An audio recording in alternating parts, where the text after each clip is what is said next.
The fire is getting bigger.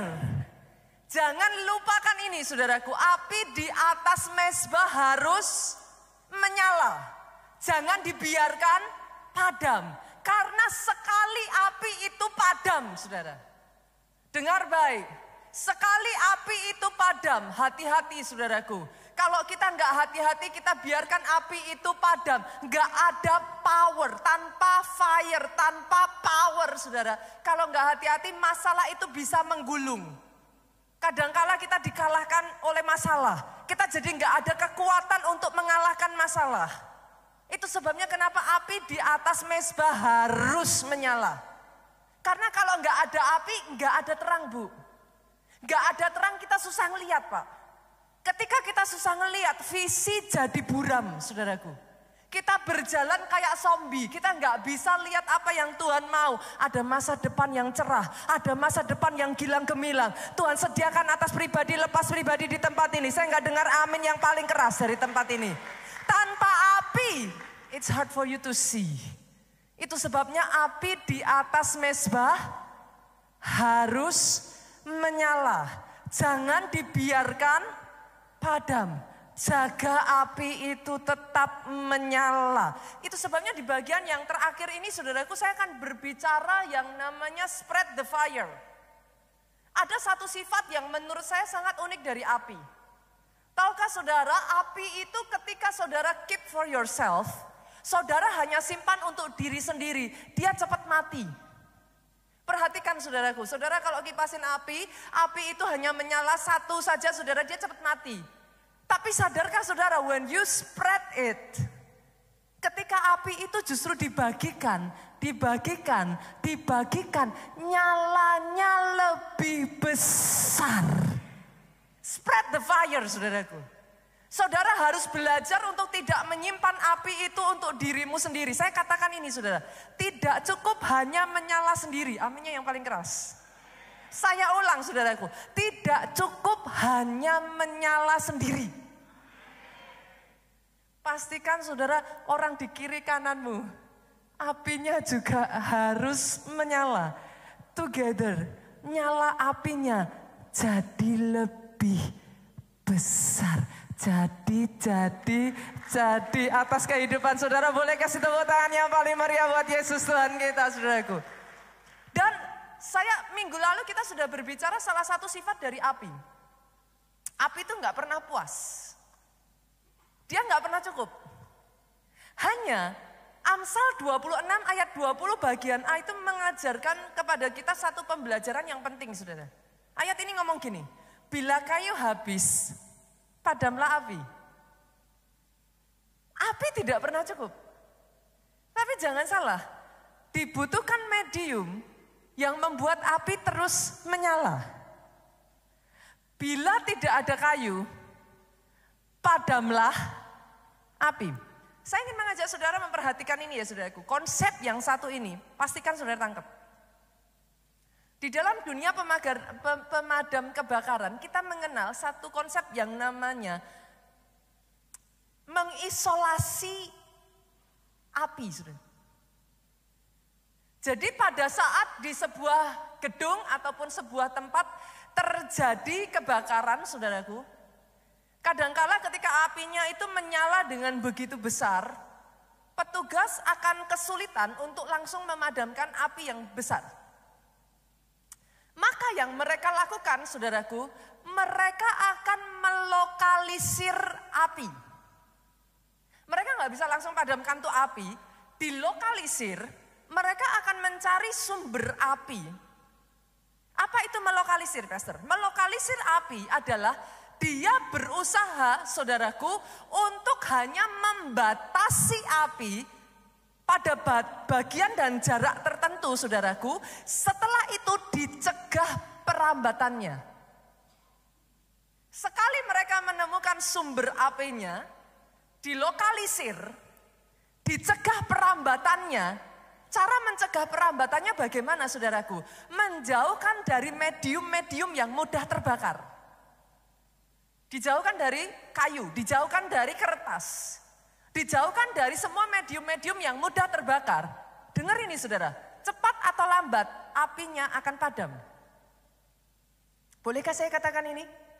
Kemarin berapa banyak dari saudara yang pergi ke UC di Kota Sule, boleh lambaikan tangan saudara? Wow, sangat banyak, kita kasih tepuk tangan saudaraku. Tapi saya harus katakan kepada saudara, jangan puas dengan apimu menyala, senggol kiri kanan, jangan mau dilokalisir apimu oleh iblis. Kalau dia tidak bisa langsung memadamkan api yang besar, dia akan lokalisir engkau. Dia nggak masalah apimu menyala, selama engkau menyala sendiri, cepat atau lambat, apimu padam. Hari ini saya harus mengatakan kepada saudara, jangan mau dilokalisir apinya. Api yang ada di dalam diri saudara harus dikobarkan. Cara saudara mengobarkan api, spread the fire. Bagikan api itu kepada orang-orang yang ada di sekitar saudara. Tapi boleh perhatikan ke depan saudaraku. Hukum yang sama berlaku. Api kalau dilokalisir dia bisa padam. Jadi api besar sekalipun bisa padam loh Bu. Ngeri ya. Artinya denger ini. Buat saudara yang saat ini masih kecil. Api yang kecil sebaliknya. Tambahkan kayu terus. Tambahkan kayu terus. Tambahkan kayu terus. Apinya akan besar. Berapa banyak dari saudara komsel di tempat ini ya? Kalau komselmu masih kecil, jangan patah semangat. Aminnya boleh yang paling keras. Komsel yang sekecil sekalipun ya saudaraku, boleh nggak sih saya ajak KKS, halo? Yuk, cari orang-orang yang sama-sama gila kayak saudara yuk. Loh bener. Dibutuhkan medium-medium yang sama-sama. Ada medium saudaraku, ada orang-orang yang kalau saudara dekatkan ke api, dia itu insulator. Entah bagaimana caranya, dia itu justru membuat api itu padam. Tapi ada orang-orang yang sama gilanya. Saudara yang ngerti yang saya katakan ini. Ada orang-orang yang gak kalah gilanya dengan saudara. Kalau didekatkan, apinya nyala lebih besar. Komsel-komsel saat ini saudara boleh kecil. Tapi temukan kayu. Temukan kertas. Temukan medium-medium yang bisa membuat apinya jadi lebih besar. Oh come on. Saya bahkan tantang ya saudaraku, senggol kiri kanan. Jangan jadi orang Kristen sendirian. Beneran saudaraku. Temukan komunitas. Temukan komunitas yang sama-sama gilanya dengan saudara. Kalau enggak jadi itu saudara. Yang mengerti katakan amin. Demikian juga di dunia bisnis. Engkau boleh masih kecil. Tapi izinkan saya mengatakan ini Pak. Jangan bandingkan dirimu dengan orang lain. Halo? Jangan iri melihat kesuksesan orang lain. Yang sepakat aminnya yang keras. Jangan rendah diri melihat posisimu yang sekarang. Instead of saudara menghabiskan tenaga, fokus melihat orang lain. Fokus yuk. Ngipasin api. Fokus yuk. Kobarin api. Kenapa? Kalau enggak ya saudara, there is a reason kenapa Tuhan ngomong api di atas mezbah itu harus menyala, jangan dibiarkan padam. Manusia yang dalam hidupnya enggak ada api, masalah kecil bisa jadi besar. Perhatikan perkataan saya. Kalau engkau enggak ada api ya saudaraku, masalah yang harusnya kecil, engkau bisa ngelihat. Karena kalau ada api jadi terang, semua itu terlihat. Saudara tuh jadi kayak somehow tahu aja gitu. Oke, I can do it gitu. Tapi kalau engkau nggak ada api, satu, semangatmu udah nggak ada. Dua, engkau nggak bisa melihat dengan jelas, jernih. Masalah kecil jadi besar, masalah besar meledak. Yang mengerti katakan amin. Pastikan, jangan fokus lihat itu. Fokus kipasi apimu. Hari ini kalau sedang engkau ngadepin masalah yang engkau ngerasa kayak dah enggak kuat. engkau nggak bisa ya saudaraku. Jangan fokus yang lain, jangan lari dari masalah. Jangan fokus ngeliat kehidupan orang lain, fokus ngipasin apimu. One way or another saudara, ketika apimu menyala, dia akan bakar tuh satu persatu masalah. Buktikan perkataan saya. Tiba-tiba saudara punya kekuatan, tiba-tiba yang tadinya lemes, loyo, kayak enggak ada kekuatan. Itu satu demi satu saudara bisa melampaui. No need to run. Enggak perlu lari, hadapi. Karena ketika apimu besar saudara, tiba-tiba ya saudara di tengah masalah ya, you will see, saudara bisa melihat ada jalan keluar di sana. Itu sebabnya engkau disebut lebih dari pemenang. Kenapa? Orang yang lebih dari pemenang bukan gak ada masalah loh. Justru melalui masalah demi masalah, engkau menang terus. Saya boleh mendengar kata amin yang paling keras. Itu hanya bisa terjadi kalau apimu menyala. Sekali lagi boleh aminnya yang paling keras. Tepuk tangannya boleh yang paling meriah buat Yesus Tuhan kita. Dan dengar saudaraku, perhatikan baik-baik. Di dalam firman Tuhan kita juga bisa mengerti saudara. Ada dua macam, gimana ya saudara? Sama seperti api tadi, visi itu juga harus dikipasin untuk dia semakin besar. Perhatikan, banyak orang tidak mencapai garis akhir bukan karena Tuhan gak ngasih visi loh saudara. Tapi somehow along the way, visi itu enggak saudara kipasin, dia mati. Mengecil, redup, hilang. Tapi masalahnya dengan visi ini, saya akan bagi menjadi dua saudaraku. Visi pribadi dan visi korporat. Saudara harus bisa tahu ini. Dan harus bisa bijaksana saudaraku. Ada yang namanya visi pribadi, hati-hati ketika saudara sharing. Visi pribadi Pak, saya tuh beberapa waktu lalu dengar cerita dari Pak Ju. Ada seorang pengusaha, dia diberi visi dari Tuhan, dia on fire. Saking on fire-nya, dia sharing dengan teman-temannya, sayangnya dia punya lingkungan teman-temannya kurang baik, saudara. Begitu di-sharingkan visinya, visi itu seperti api, saudara. Saudara sharingkan, dia akan semakin menyala. Temennya nangkap visi yang dia ceritakan, dicuri idenya, saudara. Dikerjakan, jadi ini orang yang punya idenya gigit jari. Saudara mengerti yang saya maksudkan? Be very careful, hati-hati. Saudara harus minta dari hikmat dari Tuhan, gak semua hal perlu diceritakan. Contohnya di dalam Alkitab siapa saudara?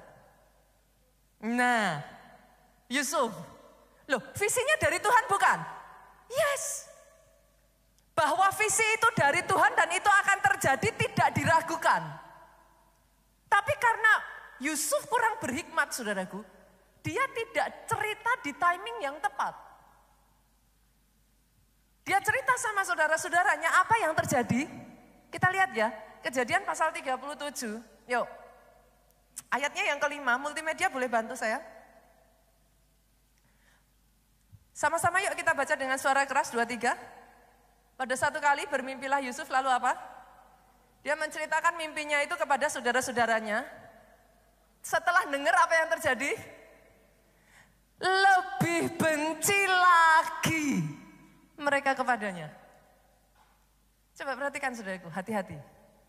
Hati-hati. Kepada siapa saudara menceritakan apa yang jadi mimpi saudara.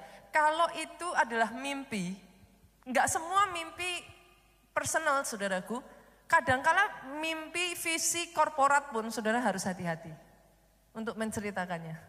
Karena timingnya saudara. Kalau timingnya enggak cepat saudara ceritakan, yang saudara terima justru orang-orang sama saudara iri. Ketika mereka iri, mereka berusaha menjatuhkan saudara. Belum berkembang, udah jatuh Pak. Harus hati-hati. Tapi saudaraku, sadari juga bahwa ada yang namanya corporate vision. Visi yang korporat. Visi korporat semakin saudara ceritakan, semakin menyala dia. Semakin menyala dia. Contohnya siapa Bapak Ibu? Ada yang ingat? 1 Tawarik, yuk kita buka. Kisah dari Daud. 1 Tawarik 13 ayat 1 sampai 3. Saya ajak saya baca ayat 1, saudara baca ayat 2, ayat 3 kita baca sama-sama. Daud berunding dengan pemimpin-pemimpin pasukan 1000 dan pasukan 100. Lihat ini saudara, bagaimana cara Daud membagikan visi. Dan dengan semua pemuka, ayat 2 dengan suara keras 2, 3, berkatalah.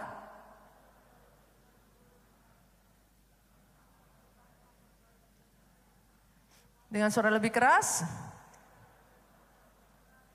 Kepada imam dan orang-orang Lewi yang ada di kota-kota, yang dikelilingi tanah penggembalaan mereka supaya apa? Mereka berkumpul kepada kita. Setelah berkumpul apa? Ayat 3 yuk sama-sama dengan suara keras 2, 3. Dan baiklah kita memindahkan tabut Allah kita ke tempat kita. Sebab pada zaman Saul kita tidak memindahkannya. Jadi perhatikan ke depan saudaraku. Daud itu dapat visi. Dia on fire. Dia kepingin mindahin tabut perjanjian. Saya merasa kerinduan itu Tuhan taruh di hatinya dia. Dia kepingin tabut itu dibawa ke Yerusalem. Dia kepingin mendirikan pondok Daud, saudaraku. Itu visi, saudara. Dalam kehidupan setiap kita ini ya, saudaraku, once upon a time, once in a while, Tuhan itu taruh visi itu dalam hatimu. Kadangkala ada visi tertentu yang saudara itu kayak ngerasa, apa aku bisa ya pastor?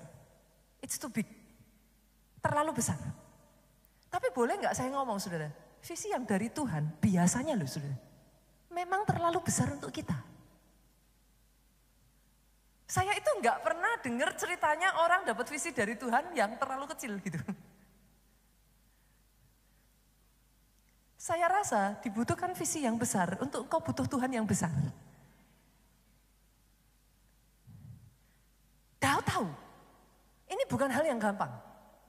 Tapi karena dia menyala saudaraku, dengar ini. Dia sharingkan visi. Dia bagikan. Dia kumpulkan, pemimpin 100, pemimpin 1000, dia kumpulkan, dia ceritakan. Sama saudara. Itu yang Tuhan kerjakan atas Pastor Jonathan dan Pastor Obaja. Saudara yang kemarin ke kota Solo, ikut UC, saudara dengar bagaimana visi KACT dibagikan. Betul saudara? Berapa banyak dari saudara, saya pribadi saudaraku, ketika saya mendengar visi itu dibagikan, api saya menyala. Buat saudara yang kemarin ikut ke kota Solo, saudara dengar orang kalau sedang on fire saudara, dia ngomong itu beda. Yang sepakat katakan amin.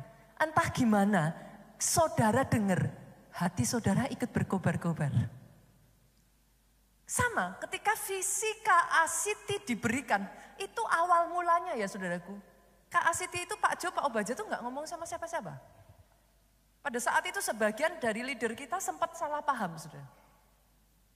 Mereka sempat nggak ngerti nih what's going on, gitu. Apa yang terjadi? Mereka sempat salah sangka.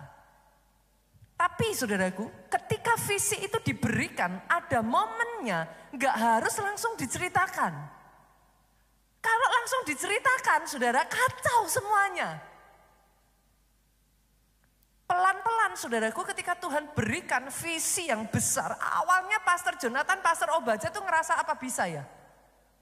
Tapi mereka starting to see the vision. Itu apa silent move saudaraku, geraknya diem. Kenapa? Karena itu satu demi satu ya, tanah itu diambil sudah. Satu demi satu, itu kalau langsung disampaikan nggak akan jadi baik. Satu demi satu, tanah satu demi satu itu pelan-pelan dikumpulkan. Tiba-tiba tanpa terasa saudaraku, ketika visi itu diumumkan semua sudah kaget. Karena tiba-tiba tanahnya sudah 20 hektar sudah. Itu kalau kita langsung ngomong di depan, nggak akan baik. Nggak akan bisa, saudara. Tapi justru dibutuhkan waktu. Visi itu seperti kayak dalam kandungan itu loh, saudaraku. Dia dikandung, dia growing. Tapi ketika dia growing, dibagikan. Tiba-tiba api itu seperti dinyalakan. Apa yang tadinya tidak terlihat, apa yang tadinya hanya tanah tandus, apa yang tadinya nothing saudaraku. Tapi ketika disentuh oleh visi, Nothing can be something. Ya mengerti aminnya yang paling keras. Saya pribadi ya saudara, saya sangat diberkati dengan visi KACT ini. Buat saudara, saya tahu sebagian besar dari saudara multimedia boleh disiapkan. Buat sebagian besar dari saudara yang tidak datang ke Solo, saudara mungkin tidak mendengar visi ini. Masalahnya dengan visi, perhatikan ini baik. Baik saudaraku, bersamaan dengan visi, di dalam visi itu ada anointing. Saudara tangkap visi, itu tangkap anointingnya. Saya berdoa, bukan hanya di kota Solo, bukan hanya teman-teman yang ikut UC kemarin. Saya berdoa, Jakarta tangkap visinya. Karena ketika saudara bisa tangkap visinya ya saudaraku. Saya perkatakan ini, bukan hanya terjadi di kota Solo. Apa yang terjadi di kota Solo? Bisa terjadi di Jakarta. Bisa terjadi atas pribadi, lepas pribadi, lepas pribadi, lepas pribadi yang tadinya tidak berani bahkan untuk bermimpi besar. Catch the vision. Itu tiba-tiba kayak something dalam dirimu tuh kayak di-expand. Itu yang terjadi ketika saya ke Nigeria. Yang tadinya saya berpikir, oh gereja yang sudah sebesar ini it's enough. Tapi ketika saya sampai di Nigeria, it's nothing. Terlalu kecil. Malu-maluin Tuhan kita yang besar. Dari situ visi saya diperbesar saudaraku. Saya berani melihat yang tadinya tidak mungkin jadi mungkin. Akan ada orang-orang di sini yang Tuhan bukakan visinya, penglihatan matanya untuk melihat yang enggak mungkin jadi mungkin. Untuk berani menangkap bersamaan, karena pengurapan itu turun dari atas ke bawah, sudah. Gak ada satupun dari antara kita abadi tinggal di muka bumi ini. Tapi setiap jejak, langkah yang kita tinggalkan. Berapa banyak yang setuju nama Tuhan dipermuliakan? Jangan mengerjakan terlalu kecil. Jangan hidup untuk dirimu sendiri. Betul, kita hidup untuk diri kita sendiri itu lebih aman. Lebih tenang. Dibawa Tuhan semakin tinggi itu anginnya enggak semakin kecil, saudara. Tapi dibawa Tuhan semakin besar. Bukankah itu doa yang kau ucapkan, Bapa kami di dalam surga? Apa saudaraku? Dimuliakanlah namamu. Datanglah kerajaanmu, jadilah di bumi. Berapa banyak orang di tempat ini yang mau hidupnya dipakai membawa kerajaan Allah ada di bumi seperti di surga. Dari hidupmu ya saudaraku. Dari KACT ini ya saudara, saya tuh bisa melihat, saudara kebayang gak sih satu kota di mana di sana menjadi pusat kegeraan kita mempercepat saudaraku. Misi itu boleh dibangkitkan di sana. Satu tempat di mana anak-anak Tuhan itu bangkit hidup. Bahkan kemarin ketika visi ini di-sharingkan ya saudaraku, banyak itu yang mulai semangat. Karena nantinya akan ada bahkan senior living itu bersamaan dengan gereja semua jadi satu saudaraku. Itu akan ada tempat di mana memang kita itu diarahkan. Sehingga setiap hari dalam kehidupan kita mau nggak mau itu roh saudara itu di-recharge. Ada tempat doa 24 jam dalam sehari di mana saudara membutuhkan, saudara can just go there. Ada tempat untuk counseling saudaraku. Di mana di tempat itu, saudara ketika engkau membutuhkan ada pelayanan konseling profesional di sana. Bukan hanya itu saudaraku, nanti tempat KACT ini akan dijadikan tempat di mana kita akan hosting saudara. Acara-acara rohani berskala internasional. Berapa banyak yang rindu saudaraku, bukan hanya di kota Solo. Satu dari satu tempat di Indonesia. Ada satu tempat di mana api itu dinyalakan terus menerus. And it starts from you. dimulai dari kita. Jangan hanya apinya untuk diri sendiri. Api harus disebarkan. Spread the fire. Ketika you spread the fire, saudaraku, bersamaan dengan api itu dibagikan, ada impartasi. Tahukah saudara kata impartasi itu berawal dari bahasa Inggris impart. Impart itu bagaimana saudaraku? Ketika saudara impart, sehingga apa yang saudara bagikan itu be a part. Menjadi bagian dalam kehidupan orang yang menerima visi. Itu impart, saudara. Dan ketika visi itu masuk, api yang sama yang awalnya menyebar dari dalam diri saudara, disebarkan kepada orang lain. Disebarkan kepada orang lain. Disebarkan kepada orang lain. Pastor, gimana caranya saya bisa membagikan? Bolehkah saya ajak saudara kita belajar dari Yesus? Bagaimana Yesus menyebarkan api? Boleh ya? Kita lihat yuk. Lukas, kita buka. Lukas pasalnya yang ke-24 ayat 32, saudaraku. Masih ingat kisah dua murid yang meninggalkan panggilan, terus kemudian mereka lari dari Yerusalem, mereka pergi ke Emmaus, saudaraku. Kita baca ya, kisahnya ya. Kata mereka seorang kepada yang lain, lihat ini. Bukankah hati kita berkobar-kobar ketika ia berbicara dengan kita di tengah jalan? Dan ketika ia menerangkan kitab suci kepada kita, lihat ini saudaraku. Dua murid ini yang tadinya apinya sudah padam, mereka sudah pergi meninggalkan Yerusalem, mereka sudah capek, mereka mau mencari Emmaus. Emmaus artinya sumber air panas. Mereka lari, mereka pergi ke Emmaus, tapi di tengah jalan mereka ketemu dengan Yesus. Ketika Yesus berbicara, api yang padam menyala. Bolehkah saya katakan bagaimana cara saudara menyalakan api? Dengan perkataan. Oh, saudara akan takjub dengan betapa hebatnya power dari lidah ini, saudaraku. Kita buka yuk. Yakobus pasal 3 ayat 5. Hati-hati kalau pakai perkataan, saudaraku. Yakobus 3 ayat 5, lihat. Demikian juga lidah, walaupun suatu anggota kecil dari tubuh, dia kecil loh saudaraku. Seberapa besar sih lidah saudara? Namun dapat memegahkan perkara-perkara yang besar. Lihat, betapapun kecilnya api, ia dapat membakar hutan yang besar. Ternyata ya saudaraku, dengan mulut saudara bisa mengobarkan api. Dengan mulut saudara bisa memadamkan api. Bapak Ibu, halo. Orang tua, bolehkah saya katakan kepada saudara, hati-hati dengan perkataanmu kepada anakmu. Perkataan yang sama yang kau katakan bisa memadamkan api mereka loh. Suami istri, halo. Ibu-ibu, jangan ngomong sama suaminya, kamu mah Pak bisa apa sih Pak? Kamu orangnya pasif, diem aja. Kayak kepompong.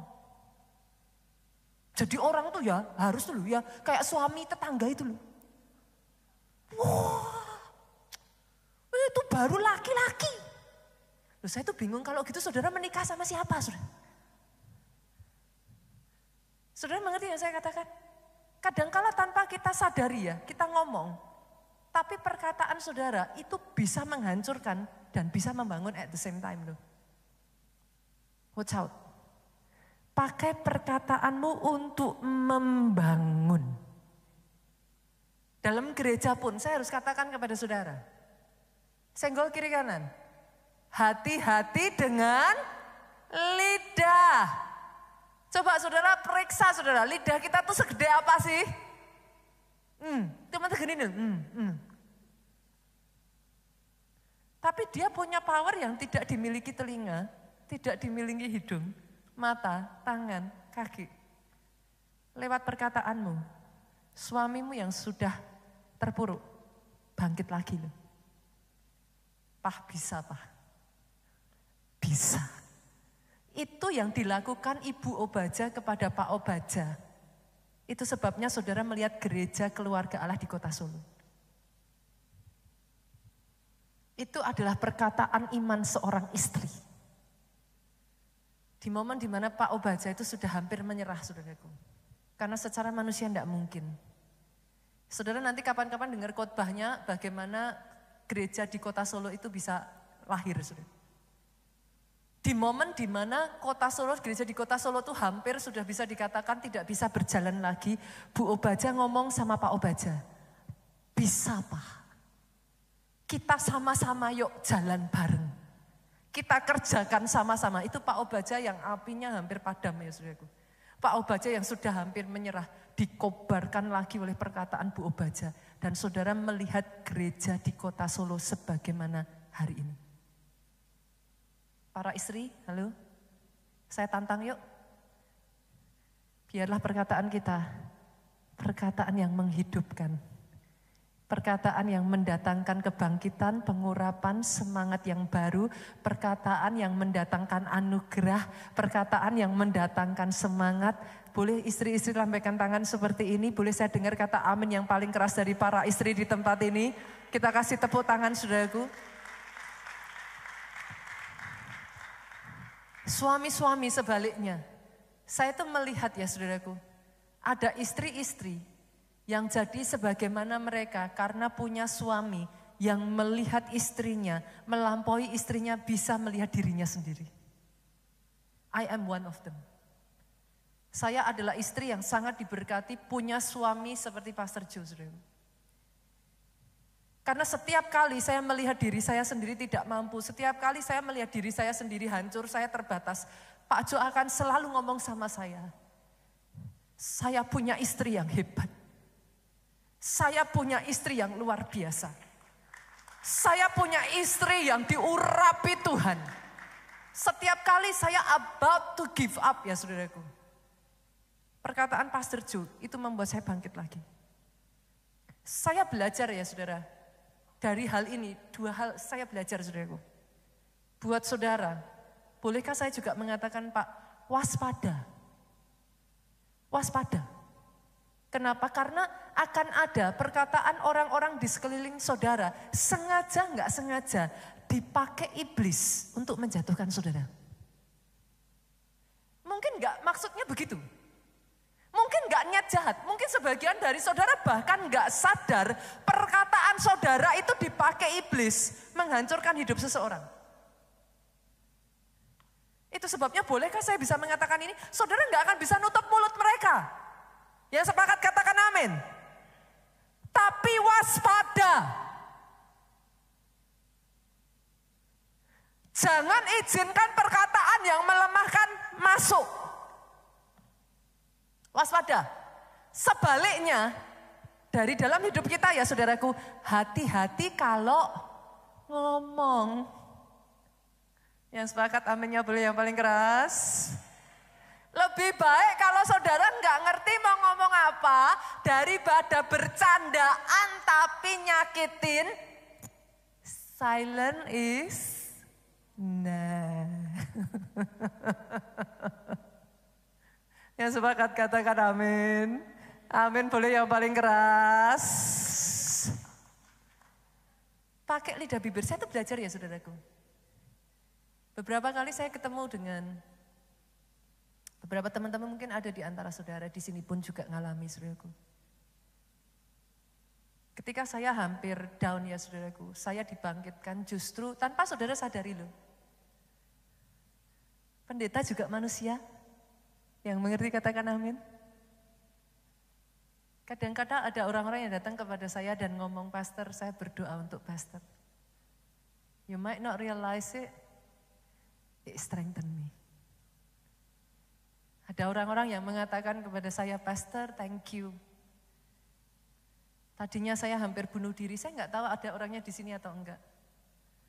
Saya sudah mau mengakhiri hidup saya, orang ini bercerita kepada saya. Tapi tengah saya mau mengakhiri hidup saya, handphone saya nyala.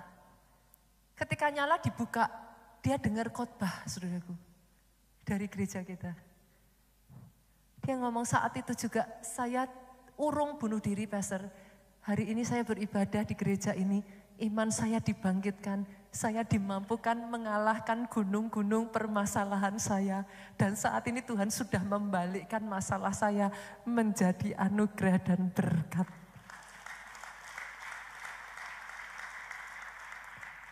Senggol kiri kanan yuk, katakan saudaraku, pakai perkataanmu untuk membangun. Sepakat? Kalau nggak tahu mau ngomong apa, lebih baik. Kalau saudara lihat anakmu sedang bergumul, daripada kita orang tua kadang gemes salah ngomong, lebih baik. Suami-suami kalau lihat istrinya sedang bergumul, ngoceh terus dari pagi sampai malam, saudaraku. Daripada akhirnya kita mengatakan perkataan yang tidak bisa ditarik, lebih baik. Setiap perkataan kita keluar, biarlah yang keluar perkataan yang membangun, menyemangati, membangkitkan, mendatangkan anugerah. Boleh tepuk tangannya sekali lagi yang paling meriah, saudaraku. Saya ajak saudara, kita lihat yuk, kita belajar dari salah satu kehidupan saudaraku, Goliat, yang ketika perkataan digunakan dengan cara yang salah, akibatnya ngeri saudara. Yuk kita lihat yuk. 1 Samuel pasalnya yang ke-7. Lihat saudaraku. Bagaimana caranya saudara menggunakan perkataan saudara baik untuk menghancurkan maupun untuk membangun. 1 Samuel pasalnya 17 ayat 4. Kita lihat. Multimedia boleh dimunculkan. Oke, lihat saudaraku. Lalu tampillah keluar seorang pendekar dari tentara orang Filistin namanya Goliat. Dari Gat, tingginya 6 hasta sejengkal. Kita lompat ya saudara dari ayat 4. Kita lompat ke ayatnya yang ke-8. Kita buka. Ia berdiri dan berseru. Lihat ini saudara. Ia berdiri dan berseru kepada barisan Israel, katanya kepada mereka, mengapa kamu keluar untuk mengatur barisan perangmu? Bukankah aku seorang Filistin? Kamu adalah hamba Saul. Padahal mereka hamba Allah. Coba perhatikan saudaraku. Ada perkataan-perkataan yang kalau diucapkan tepat sasaran menjatuhkan saudara. Pilihlah bagimu seorang, biarlah ia turun mendapatkan aku. Jika ia dapat berperang melawan aku, mengalahkan aku, maka kami akan menjadi hambamu. Tetapi jika aku dapat mengungguli dia dan mengalahkannya, maka kamu akan menjadi hamba kami dan takluk kepada kami. Lompat aja saudaraku, ayat 11. Ketika Saul dan segenap orang Israel, ini semua loh saudaraku, mendengar perkataan orang Filistin itu, lihat betapa powerfulnya sebuah perkataan saudara. Maka cemaslah hati mereka dan sangat ketakutan. Ayat 16 kita lompat lagi. Sama-sama yuk ayat yang ke-16 kita baca dengan suara keras. Orang Filistin itu maju mendekat pada pagi hari dan pada petang hari. Demikianlah ia tampil ke depan 40 hari lamanya. Saudara mau anak-anak saudara jadi champion? Pagi hari, petang hari, setiap hari berturut-turut. Perkatakan sama seperti Goliat, tetapi hal yang positif tentang anakmu. Saudara mau anakmu, pasanganmu, istrimu, timmu jadi pecundang, saudara, orang yang kalah. Pagi hari, petang hari, selama 40 hari, tiap saat perkatakan yang negatif, perkataan intimidasi, kalau enggak hancur mereka, saudara. Buat saudara istri-istri ya, tanpa kau sadari ya, kau yang terus-menerus ngomong sama suamimu, kamu bisa apa-apa. Kamu bukan siapa-siapa, Pak. Oh, perkataan ini ngeri loh, saudara. Hati-hati. Saya hanya mengingatkan ya saudaraku, yang pertama, waspada. Selektif memilih perkataan yang kau izinkan masuk ke telinga. Dan perkataan yang harus dibuang. Karena perkataan itu dia hidup, saudara. Ingat ini. Lawanmu iblis. Gimana caranya dia? Yuk kita buka, 1 Petrus yuk. Kita buka, ini strateginya sama. Saudara bisa melihat kesamaan dari apa yang dipakai powerfulnya arti perkataan. 1 Petrus 5 ayatnya yang ke-8. Sadarlah dan berjaga-jagalah. Lawanmu si iblis berjalan keliling sama seperti singa. Dia ngapain? Dia bukan hanya berjalan keliling loh saudara. Dia tuh ngaum. Ngaum tuh ngapain? Dengan kata lain dia ngapain? Mengintimidasi. Iblis akan terus cari. Kalau saudara nggak kena di satu titik, dia cari lagi celah saudara. Nanti dia ngaum lagi. Dia keliling, dia jalan berkeliling, mencari orang yang dapat ditelannya. Artinya pada saat dia jalan keliling, ada yang nggak berhasil ditinggal. Tapi dia akan terus mengaum, Pak. Oh denger ini, hati-hati saudaraku. Dia akan terus mengaum, artinya apa? Dia akan terus mengatakan intimidasi, dia akan terus menakut-nakuti engkau, dia akan terus mengatakan hal negatif. You never know, kapan apimu tidak dinyalakan, kapan apimu padam. Yang tadinya saudara siap, begitu apimu padam, diterkam saudara. Saudara kan mulai ngomong gini, iya ya. Pernah gak? Bener ya? Ya. Ngapain ya? Selama ini aku nikah ngapain ya? Ya. Selama ini aku berkorban buat keluarga ngapain ya? Pernah ngalami yang saya katakan ini saudaraku? Ketika doubt itu muncul saudara. Keraguan-raguan itu muncul, diterkam saudara. Itu sebabnya saya harus mengatakan kepada saudara, berjaga-jagalah, waspada. Selektif dengan apa yang kau dengar. Hati-hati. Kenapa? Karena saudaraku, perhatikan ini, saya bawa saudara masuk lagi ya ayatnya. Ibrani 11, ayatnya yang kedua. Saya akan bacakan kepada saudara, terjemahan The Message saudaraku. The act of faith is what distinguishes our ancestors, set them above the crowd. Artinya gini saudaraku, tindakan iman, itulah yang membedakan para pendahulu kita, nenek moyang kita, leader-leader di atas kita, yang menempatkan mereka di atas rata-rata orang banyak. Maksudnya gimana saudara? Terlepas dari perkataan yang masuk, intimidasi itu akan terus masuk saudaraku. Nanti dia akan datang lagi, itu sebabnya saya mengatakan, selalu saja, mungkin gak sengaja, mungkin bukan maksudnya. Firman tuh ngomong gini, peperanganmu bukan melawan darah dan jangan benci orangnya. Karena mungkin bahkan suamimu gak sadar ngomong begitu, mungkin istrimu gak sadar ngomong begitu. Masalahnya yang sering dipakai menjatuhkan engkau, orang terdekatmu. Yang ada di sekelilingmu. Itu sebabnya firman ngomong, lawanmu bukan darah dan jangan benci KKS-mu. Jangan benci sesama pelayan Tuhan. Karena bukan itu. Tapi ingat, sadar baik-baik, waspada. Kenapa? Terlepas dari semua intimidasi yang akan set you apart, memisahkan saudara dari orang yang biasa-biasa adalah the act of faith.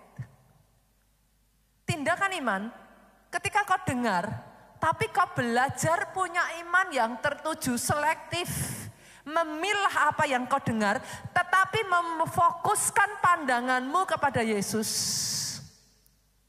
Kau berani berjalan dengan iman. Masih ingat kisahnya Petrus? Pada saat dia dengar suara Yesus, dia berjalan di atas air enggak? Pada saat dia lihat ombak, badai, dia tenggelam. Saya berdoa hari ini ada orang-orang yang dimampukan Tuhan berjalan di atas air masalahmu.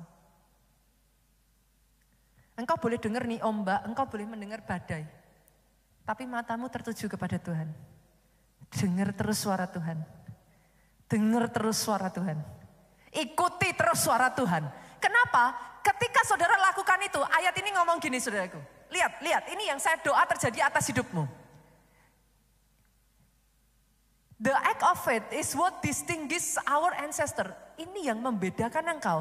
Set them above. Menempatkan engkau di atas kebanyakan orang. Di tengah semua intimidasi, perkataan negatif, masalah, tantangan, matamu tertuju kepada Tuhan, engkau berjalan melangkah di dalam iman. Itu yang membedakan engkau dengan orang lain. Itu sebabnya engkau jadi lebih dari pemenang. Saudara bisa nangkep poinnya, saudaraku? Bisa nangkep ya? Oke. Saya akan tutup dengan mengatakan ini. Kalau gitu, boleh nggak saya ajak? Tanpa terkecuali di tempat ini. Gunakan perkataan kita untuk spread the fire. Boleh ya? Seorang leader yang baik, saudaraku, dia bisa spread the fire. Gunakan perkataanmu. Jangan untuk memadamkan api, tapi menyalakan api. Keluarga Allah, halo? Sesama pelayan Tuhan, jangan gunakan perkataanmu untuk memadamkan api. Pastor, perkataan yang memadamkan api itu perkataan yang bagaimana? Perkataan yang nyinyir. Pernah nggak saudaraku dengar komennya netizen? Lagi asik-asiknya saudara mau ngonten, lagi semangat-semangatnya berkarya, netizennya ngomong, konten macam gitu, murahan. Wah, saudara mengerti yang saya maksudkan? Hati-hati. Perkataan yang nyinyir, perkataan negatif. Apalagi saudara? Perkataan yang menyakiti. Perkataan yang kasar. Perkataan yang justru merendahkan. Perkataan yang meremehkan. Saya berdoa hari ini, dijauhkan dari keluarga Allah. Perkataan kebencian, perkataan iri hati, dijauhkan. Tapi sebagai gantinya, perkataan yang membangun. Perkataan yang membangkitkan semangat. Apalagi, perkataan yang mendatangkan damai sejahtera. Perkataan yang mendatangkan sukacita. Ya, namanya orang baru belajar mungkin jelek-jelek dikit, daripada saudara ngomong, memang jelek kok kamu enggak bisa gitu. Mbok ya ngomong saudaraku, semua orang kalau pemula wajar. Kalau mau belajar berjuang pasti bisa. Sepakat? Boleh? Sama-sama lihat Asher di depan, nggak nyalamin. Daripada ngomong, Ashernya jutek. Salami dan ngomong, thank you loh. Hari ini sudah bertugas seperti ini, kita diberkati. Boleh saya tanya saudara, kapan terakhir kali saudara nyalamin Asher, saudaranya yang gak jutek? Atau Ashernya sudah gini, saudaranya gini? Ngeloyor. Kapan terakhir kali saudara datang sama teman-teman di belakang yang bertugas sound system semuanya ini, teman-teman yang bahkan ada di depan dan ngomong sama mereka, thank you ya, pelayananmu memberkati kami. Kapan ngomong sama sesama jemaat, minggu depan ibadah lagi ya. Sungguh, tiap minggu, wah ini pelayan Tuhannya luar biasa, kita kasih tepuk tangan saudaraku. Sungguh alangkah indahnya, sungguh alangkah baiknya jika saudara seiman hidup rukun bersama, sebab kesanalah berkat, berkat, berkat, berkat dicurahkan. Bangkit berdiri jemaat Tuhan.